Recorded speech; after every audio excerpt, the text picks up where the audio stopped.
aking mga anak, naway lagi kayong maging maunawain sa inyong kapwa. Huwag niyong titignan ang pagkakamali ng bawat isa.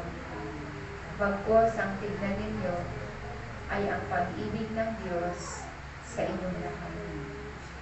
At naway kung paano umiibig ang Diyos sa inyong lahat, naway ang pag-ibig na iyan ay sumainyo rin.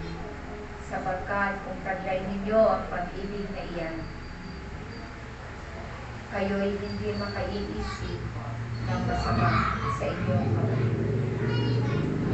Tanging ang pag-ibig lamang ang siyang